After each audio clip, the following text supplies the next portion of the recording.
Ya está con nosotros el economista Mauricio Pozo, él es exministro de Economía y Finanzas. ¿Cómo le va? Buenos días. Buenos días, muchas gracias por la entrevista, estoy a la orden. ¿Cómo está, economista? A ver, el Ecuador redujo la proyección en el tema de la producción petrolera para este 2023 en aproximadamente un 5% de lo que estaba proyectado para este 2023. A nivel general, ¿cómo va a afectar eso en el tema ya económico país? Bueno, varios factores que hay que anotar. Uno es la parte de la producción. Esto no va en la línea del anuncio del propio gobierno. Recordará que habló de subir a 700,000 barriles diarios la producción. No hemos podido pasar de los 490,000 barriles aproximadamente. Ni siquiera recuperar los valores que tuvimos hace no mucho tiempo atrás de 540,000 barriles. Es decir, va a haber sin duda un impacto en los ingresos, tanto por el tema de la producción, a lo que hay que sumar también el asunto del precio. El precio subió, volvió a bajar y ahora están con preocupación de lo que pueda acontecer por el precio del petróleo del presupuesto, donde yo siempre estuve en la línea de defender el principio de mantener precios lo más alejados a la estimación internacional. ¿Por qué razón? Porque cuando usted se acerca al precio que dicen las distintas instituciones que hacen seguimiento y cálculo del precio del petróleo, usted se vuelve más vulnerable. ¿A qué se vuelve vulnerable? A un precio que no controla. El precio del petróleo es determinado por el mercado externo. De una producción de 8 millones de barriles diarios, el Ecuador produce 460,000 barriles. O sea, somos absolutamente marginales, no tenemos ninguna capacidad de incidir en ese mercado. Por lo tanto, acercarnos al precio que dice el mercado es volvernos más vulnerables, más susceptibles a lo que puede acontecer. Y ahí estaban con la preocupación porque recordará que antes estaba en la proforma un precio de $56, después le subieron, o 59, perdón, después le subieron a 65. ¿Y por qué? Porque los mercados decían que por ahí iba a estar. Eso es generarle más inseguridad a las finanzas públicas. Así que sí, este es un tema que puede tener su impacto o va a tener su impacto, pero no solamente hay que verlo por el lado de la cantidad, sino también por el lado del comportamiento del precio del crudo. Y esto consigo, o sea, conlleva también a un tema de que la gente, los empresarios lo piensen dos veces en el tema de inversiones. Si bien tenemos que equilibrar la balanza en temas petroleros, ya que está para la baja el tema del precio y de la producción, en el tema también de inversión extranjera, no se sienten los empresarios libres ni seguros de poder invertir en el país. Entonces, ¿hay cómo equilibrar esa balanza? ¿Cómo se la equilibra? Bueno, cuando usted empieza a incorporar todos los factores que en este momento están presentes, todos ellos son muy complicados y muy difíciles de administrar, de digerir, inclusive yo le diría de generar políticas compensatorias. Fíjese, solo en el mercado internacional usted tiene un problema bélico que sigue vigente, el problema entre Rusia y Ucrania, Ucrania, así es. y nos genera problemas de manera indirecta, pero nos genera problemas. Lo que se acaba de producir en la banca norteamericana, que eso va a encarecer cierto tipo de financiamiento a otras latitudes, incluyendo Ecuador. El problema de estancamiento mundial, de poco crecimiento en Estados Unidos, poco crecimiento en Europa, mucho menor crecimiento en la China, y esto acompañado de inflaciones más altas, hacen que nosotros tengamos un impacto porque están buscando que la inflación ceda con tasas de interés mayores. Y eso encarece el financiamiento a otras latitudes, como es el caso del Ecuador. Entonces, ahí les cito unos pocos elementos solo de la parte internacional, que son de alguna manera factores que conspiran para la economía interna. Internamente, ¿qué tenemos? Tenemos una situación política que no sabemos cómo va a terminar. No sabemos si el presidente va a estar destituido y si es destituido, ¿qué pasa? ¿Va a subir el vicepresidente? Y si él se queda, ¿qué va a pasar con la capacidad de manejo del gobierno? Y si salen los dos, ¿quién viene? Y si hay muerte cruzada, ¿quién se candidatiza? Y quiénes se candidatizan? ¿Cuál va a salir electo? Es decir, hay muchas preguntas y pocas respuestas. Entonces, usted le junta los temas internos del ámbito político, debilidad política entre el gobierno y la asamblea, no hay capacidad de promover reformas, la relación no es buena con actores políticos, el tema de anuncios de paralización por parte de grupos indígenas, más la parte internacional, resultado, un país que va a crecer menos y un país que va a tener mucho más dificultad de generar puestos de trabajo. Y a eso hay que ponerle el efecto transversal de la De la inseguridad, inseguridad, porque así la es. inseguridad le golpea a la política, le golpea a la economía, le golpea a la parte social. Entonces, es lo que estamos viviendo. Ese es el momento que estamos viviendo, y esto obviamente conspira para atraer inversión extranjera. Con 2.000 puntos básicos de riesgo país, es muy complicado decirle a un inversionista, venga y ponga la plata al Ecuador. Así es. Probablemente lo que va a hacer es buscar mercados más seguros y más estables. 8:13 de la mañana, doy paso a Enrique San Martín. Gracias, Lorena. Hay un tema importante y sobre esto último que acaba de señalar. Efectivamente, uno de los sectores golpeados es el turístico. Y hay que tomar en cuenta que creo que la semana pasada un grupo de empresarios peruanos ya habían señalado que nuestro país no está prestando las condiciones en estos momentos para esta oferta. Y veo también esta mañana en los diarios la inversión extranjera en el Ecuador con relación al tema post-pandemia. Digamos que estaba recuperándose o en alza, pero nuevamente vuelve a estos niveles y tal vez más bajos a raíz de toda esta violencia y la inseguridad. En conclusión, hay que partir de la seguridad si queremos restablecer el Ecuador que teníamos hace poco. Economista Pozo, ¿cuál es su criterio? Bueno, este es un problema no de reciente creación. El problema ha venido acrecentándose en el tiempo y ha llegado a sus puntos más visibles, lamentablemente, en los últimos 2 años. Estoy hablando de la inseguridad, donde está la delincuencia común, está la delincuencia organizada, está el narcotráfico, y eso obviamente no creo yo que va a ser un tema de fácil solución y de rápida solución. Recuerde que eso han vivido durante muchos años, décadas, países como Colombia o México. Y ahora, de alguna manera, han logrado estabilizar, por decirlo de alguna manera, pero no eliminar. Y el problema está ahí. Ahora, fíjese lo que está aconteciendo en esos mercados. Yo no soy un experto en seguridad, pero conversando un poco con gente que conoce más del tema, me decía que uno de los principales exportadores, pongámosle comillas, de cocaína en el mundo es Ecuador, porque el 40% de la droga que se produce en Colombia pasa al Ecuador y se va vía la costa, y se va vía Esmeralda, se va vía Manabí, se va vía Guayas. ¿Por qué ocurre esto? Porque los controles son menos rigurosos en Ecuador que en Colombia. Entonces, estamos como centro de acopio, pongámoslo así, y de paso, porque no somos productores, para el tema de la droga. Y eso genera su propia dinámica interna de quienes apoyan este tipo de operaciones. Entonces, claro, con este elemento más los otros que hemos conversado, sin duda es bien complicado atraer actividad económica para sectores como el que estábamos hablando, el turismo. O sea, es muy complicado que este se pueda reanimar, así como algunos otros, por este problema.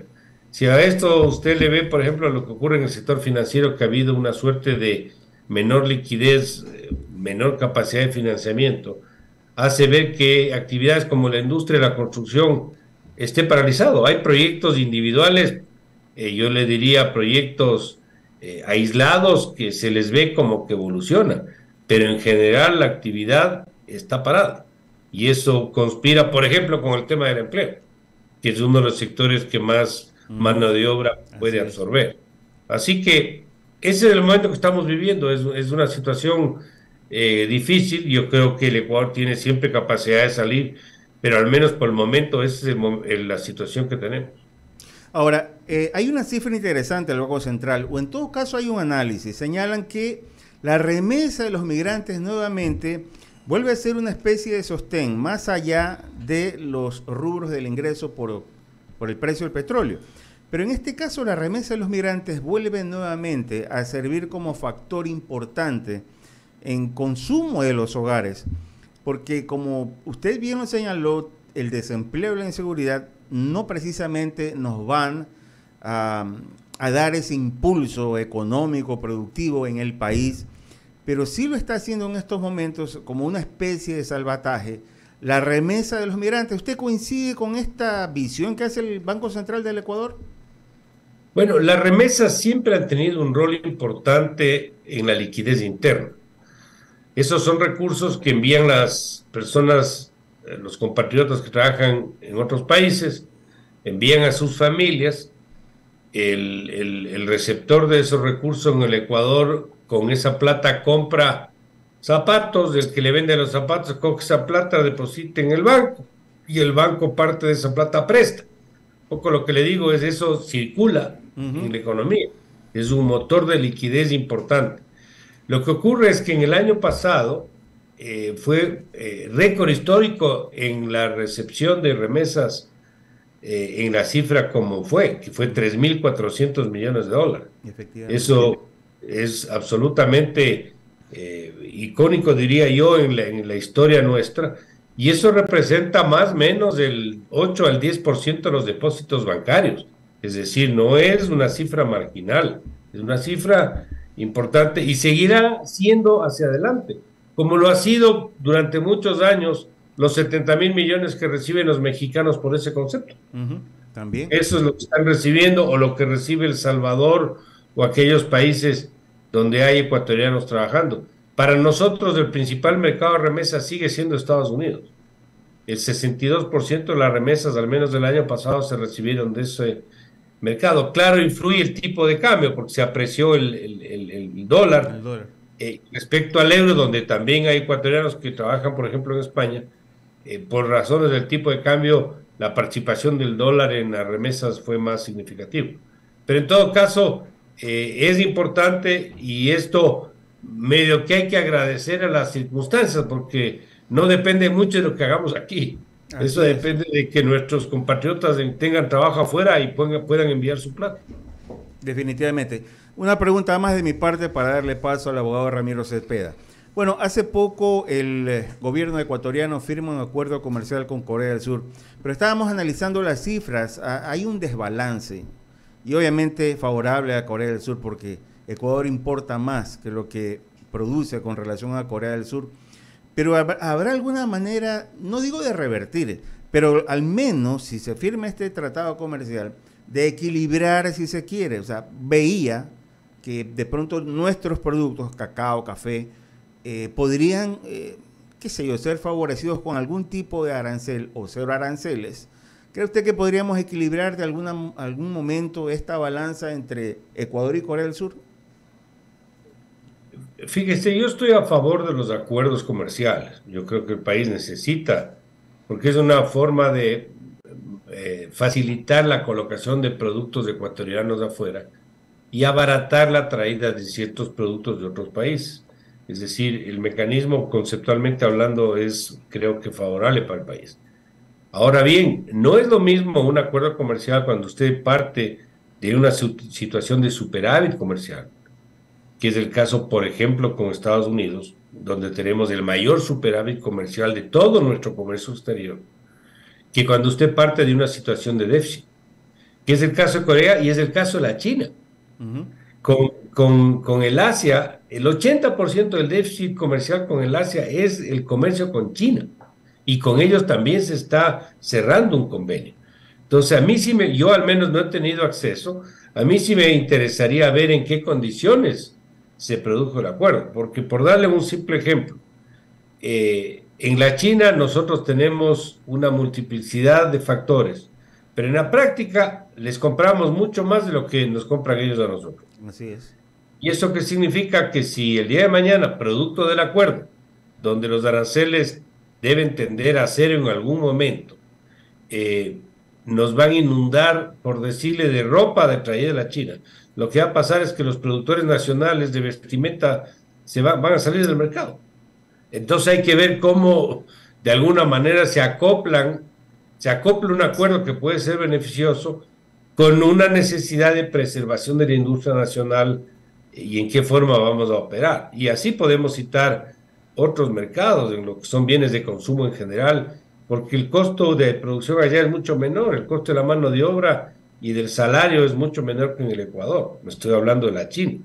Yo no tengo exactamente la información en el caso de Corea del Sur, pero que sí me queda claro es que el comercio con ellos es bien pequeño y no es mayor y no es significativo. Donde tenemos que ponerle énfasis a mi manera de ver, está bien Costa Rica, está bien Canadá, está bien estos países, es con Estados Unidos, porque ahí sí vamos a tener un beneficio neto, que es lo que hemos tenido, por cierto, con Europa, que el saldo ha sido absolutamente favorable para el Ecuador.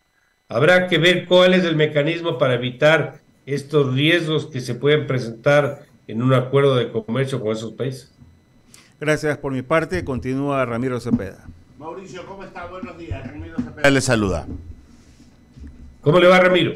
Bien, oiga, yo he acuñado una frase que se la voy a trasladar, que el riesgo país del Ecuador es 92. ¿Por qué 92? 92 son los votos que deciden la suerte del presidente de la República. ¿Ya? Y en eso es lo que estamos ahorita en este vaivén, la incertidumbre total sumado a todos los factores que usted ha citado. Esto eleva el riesgo y las dificultades de crédito para el país, que necesita cubrir un déficit con financiamiento externo o interno. ¿Qué recursos le quedan de tomar mano el gobierno nacional para cubrir este déficit? ¿Por dónde vamos? A ver, yo creo que es importante cuando uno hace política económica poner en una balanza cuánto puede avanzar en los indicadores económicos y cuánto puede eso revertir en beneficios y de atención a la ciudadanía. Si usted puede avanzar mucho en el tema macroeconómico, por decirle, recuperación de reservas internacionales, reducción del déficit fiscal, etcétera, le cierra mucho la llave, le vuelve políticamente insostenible el manejo económico. Entonces, a veces es mejor abrir un poco la mano o ser un poco menos ambicioso o postergar un poco ciertas metas, pero que le llegue el beneficio a la gente. Porque a la gente finalmente no le importa lo que son las reservas, no le importa lo que es el déficit fiscal. Lo que sí le importa es que la asalten en las calles.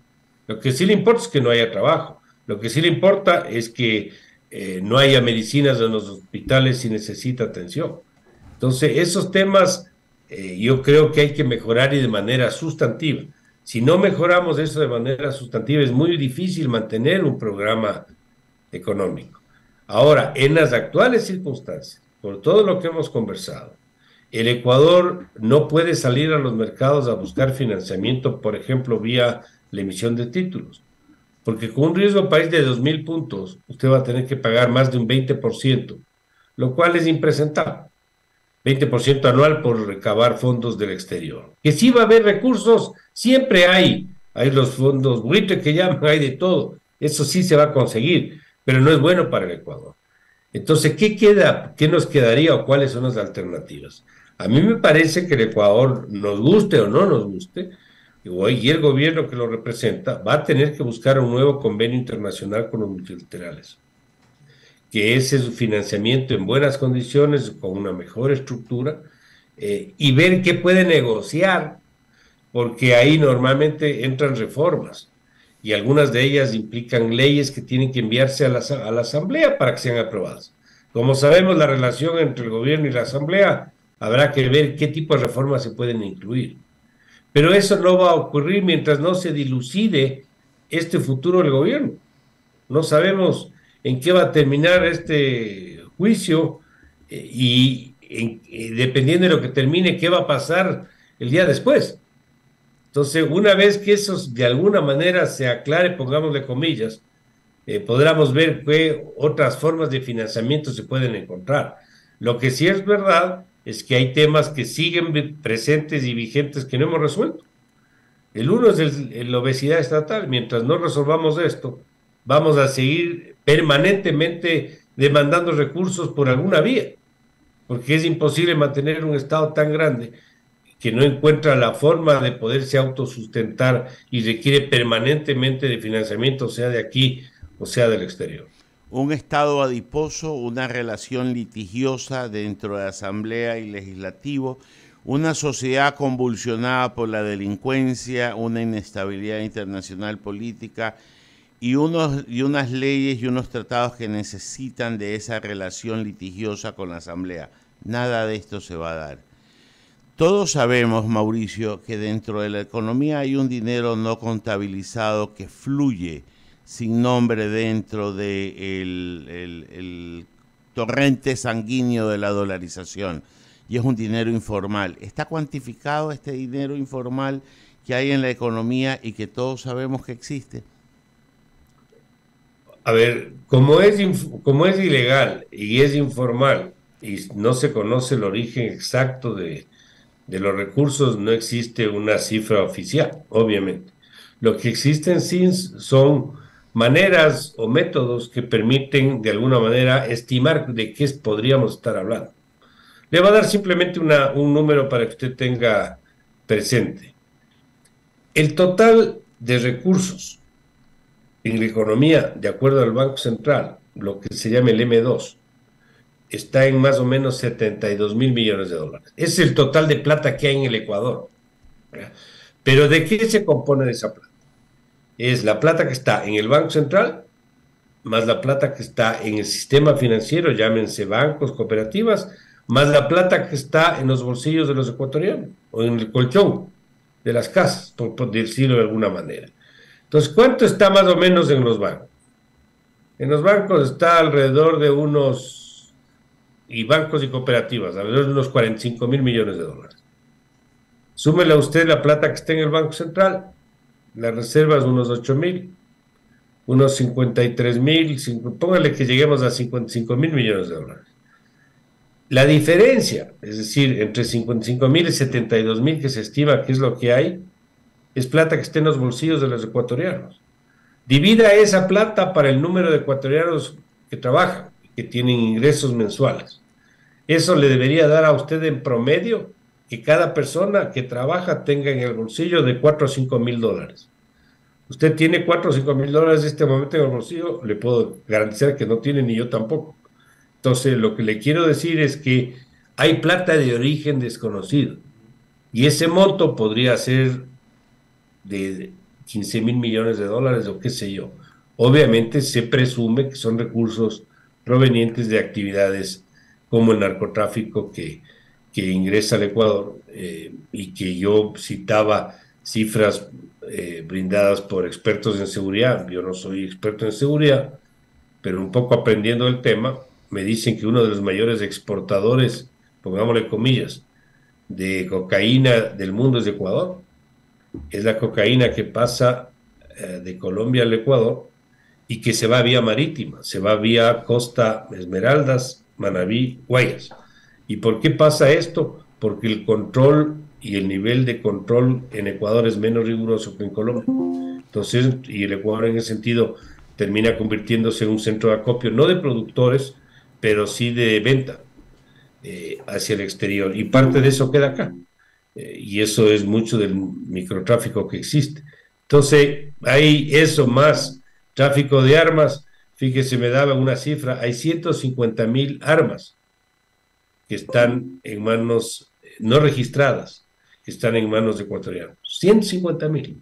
No son 1.500, no son 15.000, son 150 mil. Vea usted, Mauricio. Entonces, todo eso hace ver, imagínese que también habrá un negocio de armas. Pues no sí, es solamente... Clarito el diagnóstico, clarita la adivinanza, como dicen mis amigos. Le paso a Eduardo Mendoza, que se integra ya a la mesa de diálogo. Buenos días, Eduardo. Buenos días, queridos amigos, ¿cómo están? A toda la audiencia, espero que hayan pasado, y usted, mi querido Mauricio, una feliz Pascua, y que bueno, ya estamos acá de nuevo. Escuchando a mis compañeros, cambio la temática para expresarle que los fenómenos naturales que han pasado, el terremoto, las lluvias, el posible aparecimiento de un niño, sí, de un niño, estaban haciendo que nos preocupáramos mucho más, además de la baja del petróleo.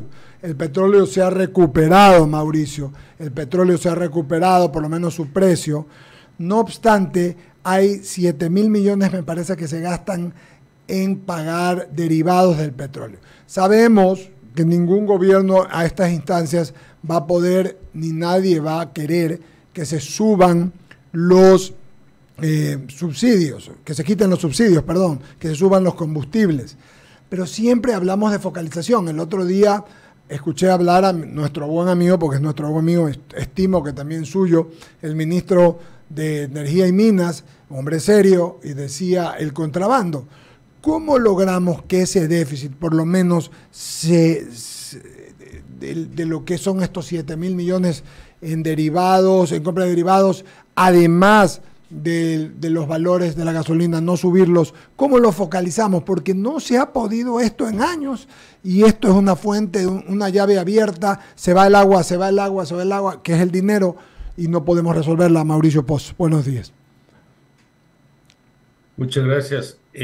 Tal vez empezar indicando que se inició en el año 2020, recordará usted, no recuerdo, un aumento del 5% mensual hasta en la gasolina extra y en el diésel, hasta que estos alcancen el valor internacional. Y una vez que eso ocurría, se abría a un mercado de competencia, donde los importadores podrían ser los privados, no solo Petroecuador, y tener un mercado mucho más competitivo y más sano. Eso después generó algunos reclamos de algunos sectores, por ejemplo, transportistas, y yo estaba en funciones públicas en ese momento, y se redujo el ajuste del 5 al 3%. ¿Qué es lo que hicimos? Alargar un poco la fecha de alcanzar los mercados internacionales, pero se mantenía la reforma, que era lo importante. Eso, lamentablemente, el actual gobierno lo eliminó. Y lo eliminó antes de que se presentaran los problemas de junio del año 22. Es decir, antes de que ni siquiera se presenten los problemas con los indígenas. Y se perdió una reforma que para mí era fundamental y esencial. Pero para ir a su pregunta, nosotros no podemos subsidiar precios. Eso es un error aquí en cualquier parte del mundo. Nosotros tenemos que subsidiar sectores o personas, okay, o empresas o actividades, pero no precios.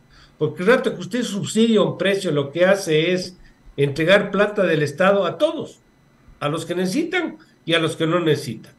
Y eso lamentablemente no corrige el problema, porque eso sigue generando lo que se llaman externalidades negativas o secuelas, contrabando por frontera, entre otras razones. Quieren eliminar, por ejemplo, la venta de gas por frontera, sea sur-norte a otros precios, o de diésel por alta mar. Pongan los precios que corresponden al mercado y no tengan precios más bajos.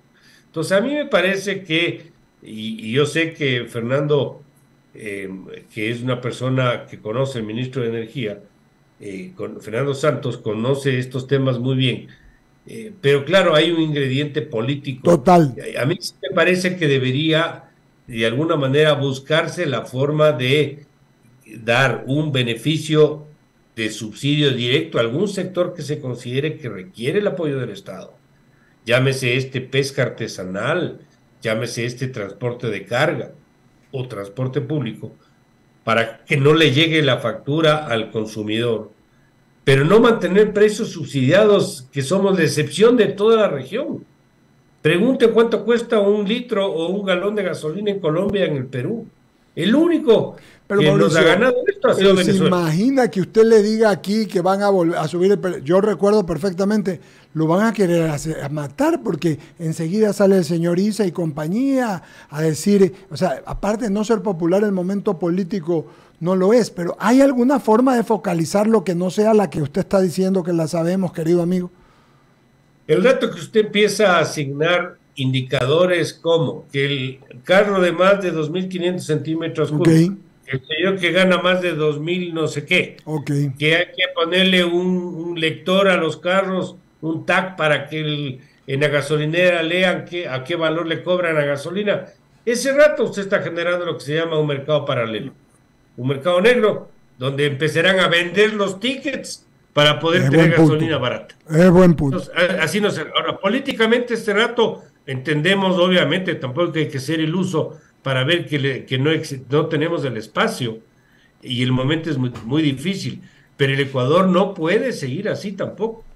Algún rato habrá que repensar nuevamente este tema y el señor Issa no representa a la mayoría de ecuatorianos.